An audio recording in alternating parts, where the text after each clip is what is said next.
I was driving around and I found this gorgeous pond. Can you see this? You can almost tell that's all water right there with the reeds sticking up. As I got out and as I came over to this pond, all these frogs went bloop, bloop, bloop, bloop, bloop, and all these frogs are in here. This is a lovely pond, I guess, for frogs. They seem to be all through it. We might even see one or two pop their heads up as I'm talking. It's covered with a kind of green mossy algae, and it's got dragonflies. I can see different types of different kinds of dragonflies. So it's a perfect environment for frogs. You can see that they love this place, and they've evidently invited me to come and speak here. That's why they're all sitting there. You can see, if you look carefully, I see the little eyes bobbing up, just making sure that I'm saying the right thing. Now, what I want to do is talk about and end off, as I introduced it in the last episode, with this book here, the Arabic Qur'an.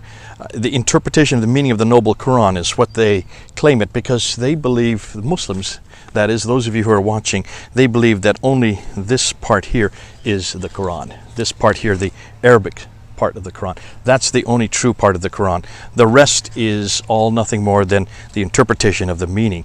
And the Quran itself makes the claim that it's an Arab book for the Arab people. In fact, in chapter 41, I'm going to open it up to 41, ayah 41. Surah 41, ayah 41, and also ayah 44. I'm not going to do ayah 41. I'm going to go right to ayah 44. It says this: "And if we had sent this as a Quran in a foreign language, other than Arabic, they would have said, why are not its verses explained in detail in our language?" What? Not in Arabic? And the messenger, an Arab? So it's very clear in chapter 41, verse 44, that this must be a book that was given to an Arab prophet, an Arab messenger, in the Arab language.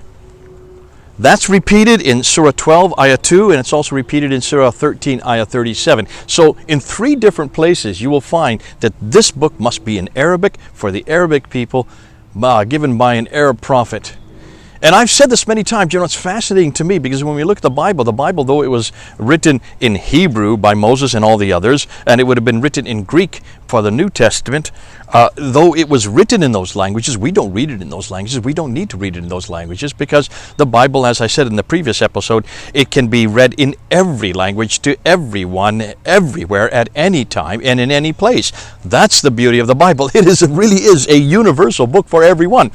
This seems to be only a book for the Arabs. Only a book for the Arabs. And in the Arabic language. Now it's fascinating to me, because though it is in the Arabic languages for the Arabs, there are quite a few parts of the Quran that are written and use other languages.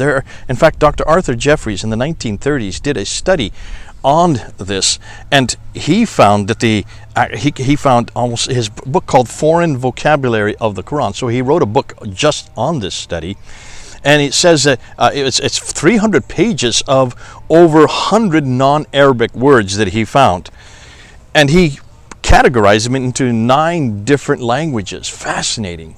I'm just going to share some of these with you, because it's obvious when you look at Dr. Jeffries in the 1930s. So it's almost been around almost 80 years. This book has been around over 80 years, in fact, and yet Muslims still will not admit that this book, the Arabic book, actually is in many languages. Let me just give you some examples. Take Egyptian words that he found. The name Pharaoh, which is a king or potentate, that's repeated 84 times in the Quran. Akkadian words, that's from northern Iraq. Words such as Adam and the word Eden, 24 times you find them in the Quran. Now, what's fascinating is there's an Arab equivalent to these words. They could have used an Arab equivalent. For Adam, the word would have been basharan, or insan.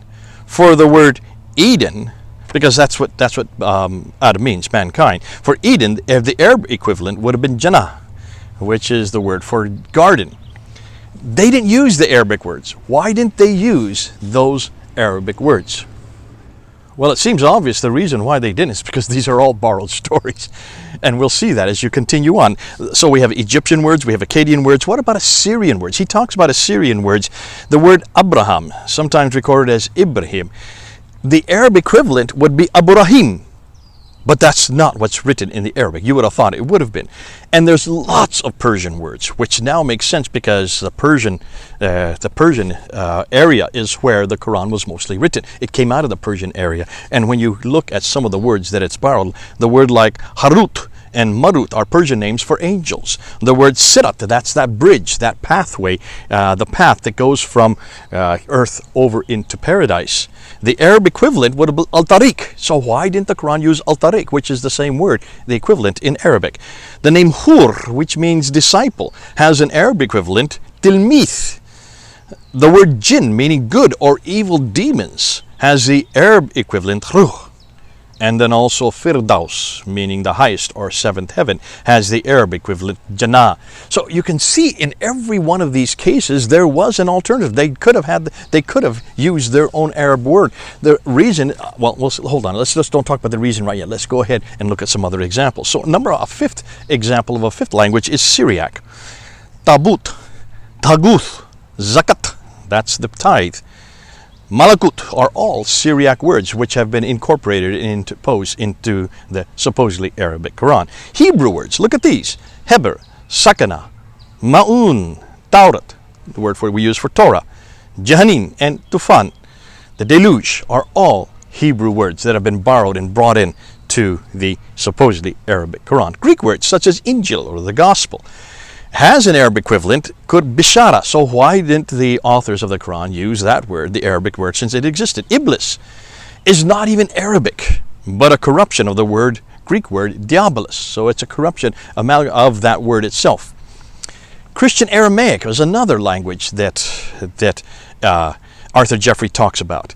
Kiyama is the Aramaic word for resurrection. We end number 9 with the Christian Ethiopic word malak in chapter 2, verse 33 of the Quran, which is the Ethiopic word for angel. Now, when you stop and ask and say, scratch your head on this and say, well, if this is an Arabic Quran for the Arabic people brought to an Arab in the Arabic language, then why in the world has it all these other words? 9 different languages, not just one, over 100 of these. I've just given you a smattering just to give you an idea of what we have. Many of them have Arab equivalents they could have used. There are words that existed in Arabic that they could have used instead. Why did they not use it? Well, the answer is very simple, and we're going to get into it later on, and that is almost every one of these stories about the Sirat Bridge, about the angels, about Abraham, about the Eden and Adam, and all these have been borrowed from other sources. And when you borrow the story, you also borrow the word. This is really true of the name Isa, the name for Jesus, is not even an Arabic word. That doesn't exist in Arabic. The name in Arabic is Yeshua. So why didn't the Quran use Yeshua instead of Isa? Well, Isa is borrowed from Syriac, Christian Syriac. Interestingly, though, a heretical Christian Syriac. It's not the Jesus that I know.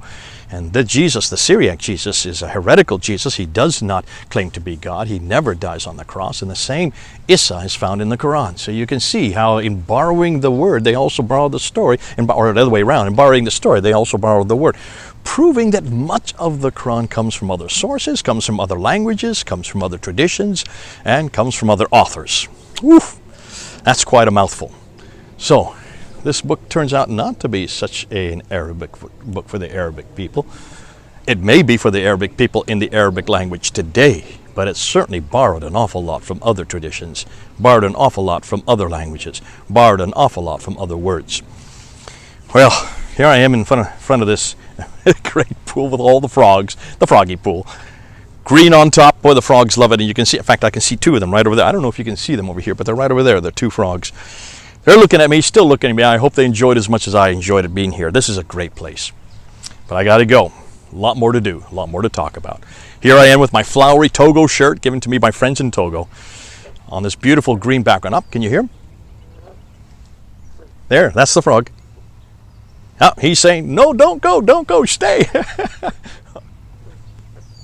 2 of them now. They're talking to each other. Oh, it's great fun, isn't it, being here in nature? Yeah, even the kind of things we have to talk about, it's still good to have this kind. Let's see how more I can get going.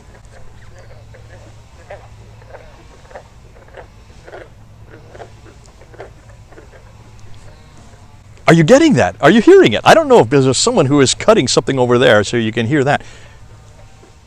Oh, that's fun. They just wanted to encourage me, to keep me going, and they just wanted to say how much they enjoyed this time together. I do really need to go, though. God bless you. It's been great having this time with you. This is Jay, here in Central Pennsylvania. Over and out.